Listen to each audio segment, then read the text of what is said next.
আসসালামু আলাইকুম। প্রিয় দর্শক, গত কদিন ধরে এই মানহানি বিষয়ক 2-3টা নিউজ আমার খুব চোখে পড়ছে। কোনো একটা ঘটনায় কোনো একজনেরকে অপমান করা হয়েছে, তার মানহানি হয়েছে, এবং এটা নিয়ে যার মানহানি হয়েছে তিনি অবশ্য অতটা বিচলিত নন, কিন্তু তার কিছু সমর্থক খুবই উন্মত্ত এবং তারা বেপরোয়া। এই সমস্ত ঘটনা ঘটছে। প্রথম ঘটনাটা ঘটেছে আমাদের প্রধানমন্ত্রী জনাব তারেক রহমানকে নিয়ে একটা মন্তব্য করেছেন জাতীয় গণতান্ত্রিক পার্টি মানে জাগপার একজন নেতা। উনি জাগপার সহসভাপতি এবং একই সঙ্গে স্পোক্স পারসন মিস্টার রাশেদ প্রধান। উনি কিছু কথা বলেছেন।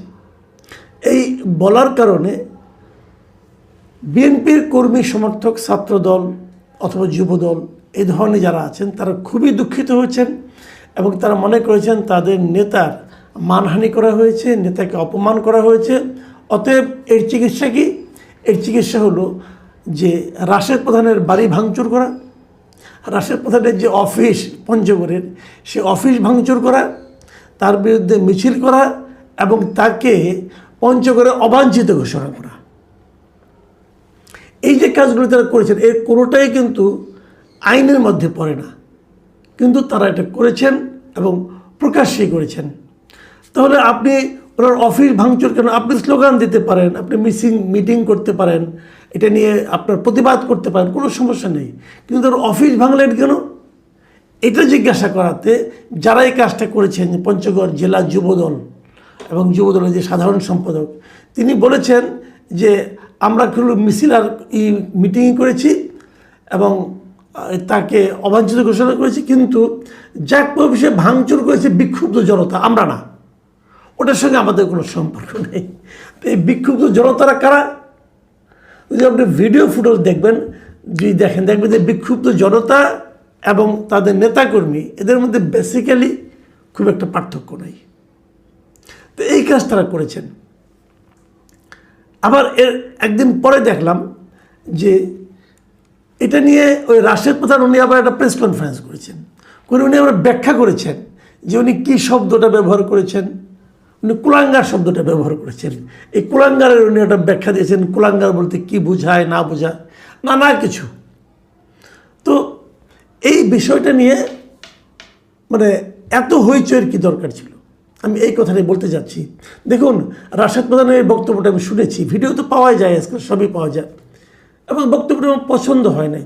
আমার কাছে মোটামুটি অরুচিকর একটা বক্তব্য মনে হয়েছে এবং রাশেদ প্রধানকে আমার একজন পলিটিক্যাল লিডার হিসেবে মানতে কষ্ট হয়েছে যে এরকম একটা লোক একটা রাজনৈতিক দলের এরকম ভাষা যিনি ব্যবহার করেন, তিনি একটা রাজনৈতিক দলের এত গুরুত্বপূর্ণ নেতা হন কিভাবে, এটাও আমি ঠিক ভালোভাবে বুঝতে পারিনি।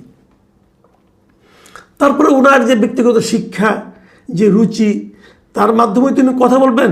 আমি যখন কথা বলি আমি কিন্তু আমার নিজস্ব যে জ্ঞান, আমার যে বুদ্ধিমত্তা, আমার যে মানে পরিবার থেকে আমার যে শিক্ষা, যে রুচি, আমি কিন্তু তার বাইরে যেতে পারবো না, আমাকে এখানেই থাকতে হবে। এবং আমার চিন্তা ভাবনা সব কিছু কিন্তু আমার মুখ দিয়ে উচ্চারিত কথার মাধ্যমেই আপনি টের পেয়ে যাবেন যে এই লোকটা কোন বংশের, এই লোকটা কীরকম শিক্ষা, এই লোকটা কীরকম চিন্তা, এটা কিন্তু আপনি বুঝে যাবেন। কাজে রাশেদ প্রধানও তাই করেছেন। এখন সব মানুষ তো আপনার মতো হবে না, সব মানুষ তো আপনার মতো কথা বলবেও না। তো উনি বলেছেন আমার পার্সোনালি ভালো লাগেনি। আমি ওরা নিন্দা করতে আমি মনে করি উনি এই জন্য আমার কাছ থেকে অন্তরকে নিন্দা পেতে পারেন এই সমস্ত শব্দ ব্যবহারের জন্য। কিন্তু প্রশ্ন হলো তার প্রতিক্রিয়ায় এই মানে দলের যারা নাকি নেতা কর্মী যারা তারা যে আচরণটা করলেন সেটা কি, সেটাকে আপনি কি বলবেন? সেটা নিয়ে আমার যে প্রশ্ন সেটা হলো, দেখুন একটা কথা বলি, রাশেদ প্রধান কত বড় নেতা, এর নাম তো আমি আগে ভালোভাবে জানতামও না। আপনি জানতেন? আমার তো সন্দেহ আছে যে এই লোকটা কে। জাগপার নামে যেটা পার্টি ছিল, এটা শফিউল আলম প্রধান যখন ছিলেন তখন মাঝে মাঝে নানা রকম অঘটন দিয়ে উনি আলোচনায় আসতেন। শফিউল আলম প্রধানের কিন্তু বাংলাদেশের রাজনীতির ইতিহাসে ভালো ঘটনা দিয়ে খুব একটা প্রচার নেই, কিন্তু ওটা নিয়ে বিএনপির যারা অঙ্গ সংগঠন যে এই যুবদল ছাত্রদল তারা যে কাজটা করলেন সেটাকে আপনি কী বলবেন? ছোট্ট একটা জায়গায় ছোট্ট একটা নেতা অশ্লীল একটা কথা বলেছে, তাতে আপনি ক্ষুব্ধ হয়েছেন। ক্ষুব্ধ হয়ে আপনি এমন এমন কাজ করেছেন, আপনার কাছে মনে হয়েছে আপনার নেতার জন্য এই শব্দটা প্রয়োগ করা আর রাশেদ প্রধানের ঠিক হয়নি। তো ক্ষুব্ধ হয়ে আপনি এমন এমন কাজ করেছেন যে ঘটনাটা এখন পুরো দেশের লোক জেনে গেল। আপনার নেতার মান সম্মান কি আগের তুলনায় বাড়লো না কমলো? আপনি তারেক রহমানকে জিজ্ঞাসা করেন, উনি বলবেন আমার তো কিছু হয় নাই। ওনার কিছু হয় নাই। কিন্তু শোনেন, ধরেন একটা বিশাল গাছ, সেই গাছকে যে আপনি একটা লাথি মারলেন, গাছ ভেঙে পড়বে? যদি সেটা মনে করেন একটা বট গাছ হয়, ভেঙে পড়বে? আপনি যদি বারবার লাথি দেন আপনি ব্যথা পাবেন। যারা দেখবে আশেপাশে তারা ভাববে এই লোকটা কি পাগল নাকি? গাছের কিছু হবে? হবে না। কিন্তু তো তারেক রহমানের তুলনায় রাশেদ প্রধানের অবস্থান ওরকম। তো রাশেদ প্রধান কি বললো না বললো, তারেক রহমানের কি আসে যায়? ওনার কর্মী নামধারী এই মূর্খগুলি, ওনার কর্মী নামধারী এই যে লোকগুলি মূর্খ, যুবদল, ছাত্রদল, এই যে মূর্খ, তারা করলো কি, এই ঘটনা পুরো দেশে ছড়িয়ে দিল। বলল, জানেন আমাদের মহান নেতার নামে এই লোকটা এই শব্দটা ব্যবহার করেছে। লাভটা কি হলো? এই লোকগুলি কেন করে? এই যে মানসিকতাটা কেন? ওরা কিন্তু তারেক রহমানকে ভালোবেসে এই কাজটা করে না। ওরা তারেক রহমান অথবা দলের কাছে জানাতে চায় যে আমরা এই কাজটা করেছি, আমরা আমাদের নেতাকে কত ভালোবাসি, এই তার প্রমাণ। এটা ভালোবাসার প্রমাণ নয়, এটা বরং আইন নিজের হাতে তুলে নেওয়ার একটা প্রবণতা প্রকাশ। একই সঙ্গে নেতার, শুনেন, কারণ আমি যদি কিছু হয়, আপনার যদি এটাকে ঢেকে রাখা, ওটাকে ছড়িয়ে দেওয়ার মাধ্যমে কিন্তু আপনি কিছু লাভ করলেন না।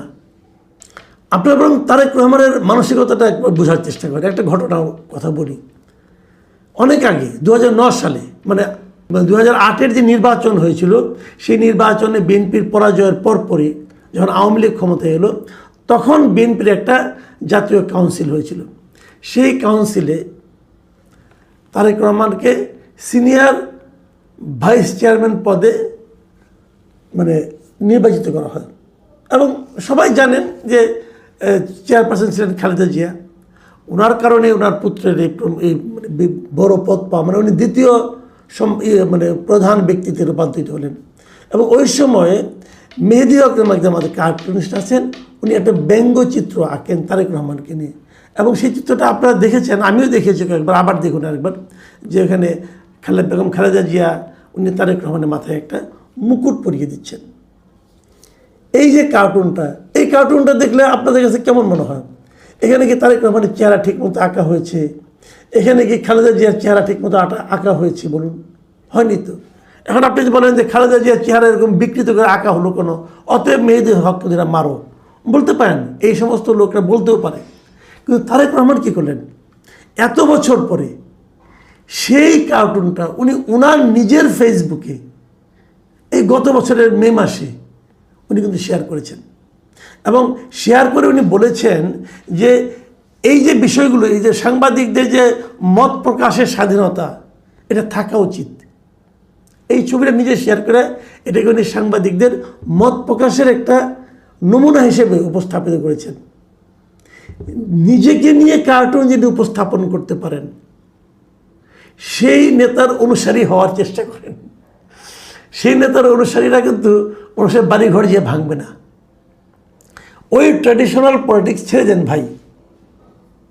দেখুন, আমরা আরেকটা জিনিস দেখলাম, এর মাঝে আমাদের যিনি চিফ হুইপ আছেন, সেই চিফ হুইপের বিষয়ক একটা ব্যঙ্গাত্মক, তাকে নিয়ে তার একটা মন্তব্যকে কেন্দ্র করে, এই তিমি এবং হাঙ্গর খাওয়া দাওয়াত বিষয়ে একটা মন্তব্য উনি করেছিলেন।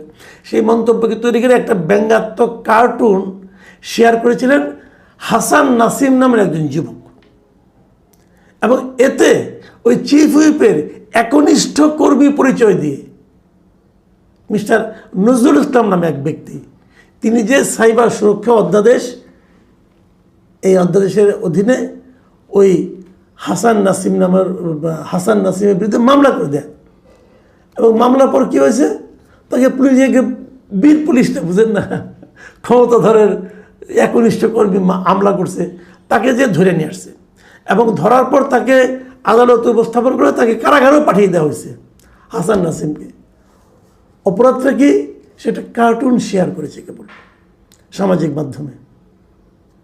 তো আমার প্রথম প্রশ্নটা হলো, এই যে নজরুল ইসলাম ভদ্রলোক উনি একনিষ্ঠ কর্মী চিফ হুইপের, চিফ হুইপের আবার একনিষ্ঠ কর্মী হয় কেমন কিনা? কর্মী হবে দলের, চিফ হুইপ কি দলের মধ্যে আরেকটা দল করেছেন যে ওনার আবার একনিষ্ঠ কিছু কর্মী আছে? এবং উনি চিফ হুইপকে খুশি করার জন্য যে মামলা করে বসছেন। চিফ হুইপ উদার মানুষ।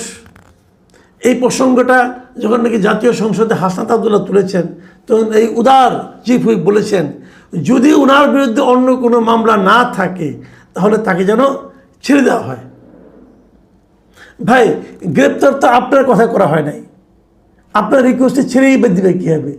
আপনি তো এই মামলার বাদীও না, মামলার বাদী হলো নজরুল ইসলাম, আপনার একনিষ্ঠ কর্মী।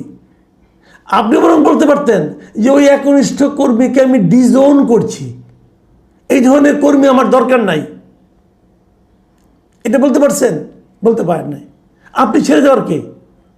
আপনি বললে ছেড়ে দেবে, কোন আইনে ছাড়বে? আপনি আমাকে বলেন। পুলিশ তাকে একটা মামলা, নির্দিষ্ট মামলায় গ্রেপ্তার করে আদালতে পাঠিয়েছে, আদালত তাকে জেলে পাঠিয়েছে। এখানে চিফ হুইপ সাহেব আপনি কোথায়? আপনি তো কোথাও নাই, আপনি মামলার বাদীও না, আপনি ছাড়তে বলেন কিভাবে? এটাই হলো আমাদের দেশের রাজনীতি। আমাদের দেশের রাজনীতিবিদরা মনে করেন যে ওনারাই হলো আইন, ওনারাই বিচারক, ওনারাই সিদ্ধান্ত দেন, ওনারাই রায় দেন। আপনার যেটা করণীয় সেটা হলো নজরুল ইসলামকে বলা যে তুমি মামলা প্রত্যাহার করে নাও, এবং 2 নম্বর হলো তুমি আমার একনিষ্ঠ কর্মী নাও, তুমি আমার জন্য ক্ষতিকর ব্যক্তি। মাথায় রাখুন, এই ধরনের যে প্রবণতা, এই প্রবণতাটা খুবই খারাপ। আপনাদের মনে আছে কিনা জানি না, 2018 সালের একটা টেলিভিশন টক শোতে ব্যারিস্টার মইনুল হোসেন একজন সাংবাদিক মাসুদা ভাট্টিকে নিয়ে কিছু অশোভন মন্তব্য করেছিলেন। সেই কারণে তার বিরুদ্ধে সারা দেশে 22টা মামলা হয়েছিল, ওনাকে গ্রেপ্তারও হতে হয়েছিল।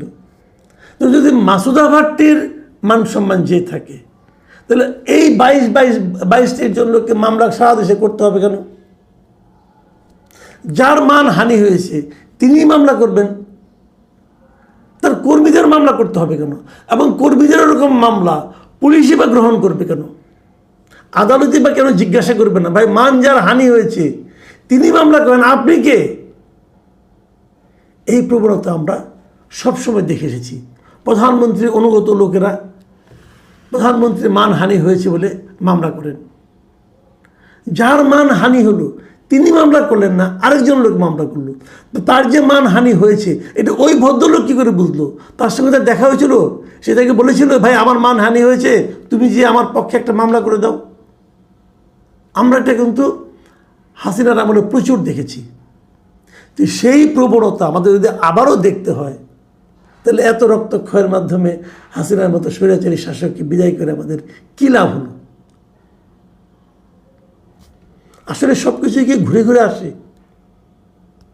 আমি মনে করি এটা থামানোর দায়িত্ব হলো তারেক রহমান অথবা চিফ হুইপ, যাদের হয়ে অন্যরা মামলা করে, ঠিক সেই নেতাদের এরা দায়িত্ব নিতে হবে।